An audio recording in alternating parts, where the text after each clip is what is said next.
Hai, masih jumpa lagi dengan Ibu Tri Arta di mata pelajaran IPA Terpadu. Kali ini kita akan kembali membahas materi kita yang baru tentang oogenesis. Nah, di video sebelumnya Ibu telah menjelaskan tentang organ-organ reproduksi pada perempuan. Jadi, organ reproduksi pada perempuan itu dibagi menjadi dua jenis, yaitu organ reproduksi eksternal dan organ reproduksi internal. Nah, di organ reproduksi internal itu ada bagian yang dinamakan ovarium. Ovarium merupakan tempat pembentukan ovum atau oogenesis. Tapi bagaimana proses oogenesis itu ya? Yuk kita bahas. Nah, anak didik ibu, jadi oogenesis ini berasal dari dua kata, yaitu oo atau ovum dan genesis. Nah, oo, ova atau ovum ini merupakan sel telur, sementara genesis adalah pembentukan. Jadi, oogenesis merupakan proses pembentukan dan perkembangan sel telur. Nah, proses ini berawal dan berlangsung di ovarium. Nah, jadi ovarium itu adalah ini pada gambar. Coba kamu perhatikan. Nah, proses oogenesis ini sebenarnya sudah berlangsung sejak calon bayi berada di dalam kandungan, tepatnya saat janin berusia 8 minggu. Jadi, awalnya di dalam ovarium terdapat calon ovum atau oogonium. Oogonium ini bersifat diploid atau 2N. Nah, oogonium ini akan mengalami pembelahan yang menghasilkan oosit primer yang bersifat diploid. Hasilnya masih 2N karena merupakan pembelahan mitosis. Tetapi pembelahan saat oosit primer ini akan berhenti karena ketika bayi ini akan dilahirkan.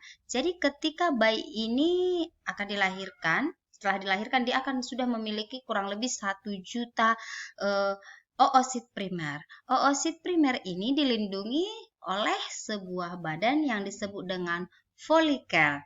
Nah, folikel ini merupakan badan yang melindungi oosit. Ketika anak perempuan memasuki masa remaja atau masa pubertas, pembelahan pada oosit primer ini akan dilanjutkan. Nah, oosit primer ini akan membelah menghasilkan dua sel anakan dengan ukuran yang berbeda.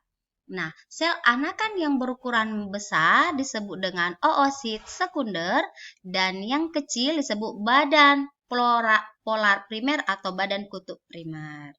Nah, sama juga oosit sekunder ini juga dilindungi oleh yang namanya folikel.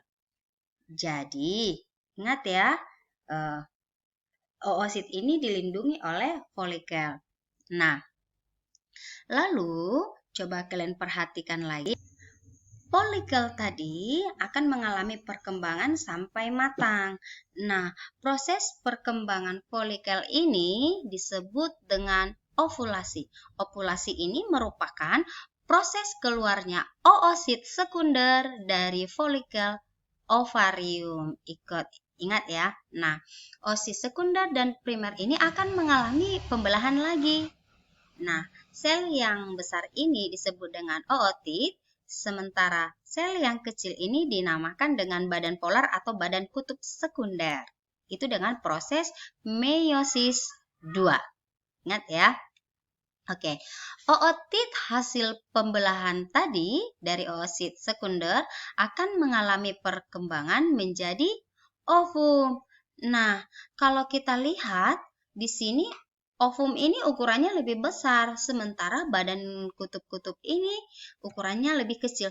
Itu karena pembagian sitoplasma yang tidak rata. Akibatnya nutrisinya juga tidak rata. Ini akan mengakibatkan hanya ovumlah yang berkembang. Sementara badan kutub ini akan terdegradasi atau mati. Jadi, dapat kita simpulkan bahwa pada proses oogenesis akan dihasilkan satu kutub ovum yang fungsional dan 3 badan polar yang mati. Jadi, hanya satu ovum dalam sekali proses oogenesis. Gitu anak ibu. Jadi, kalian akan semakin paham tentang proses oogenesis.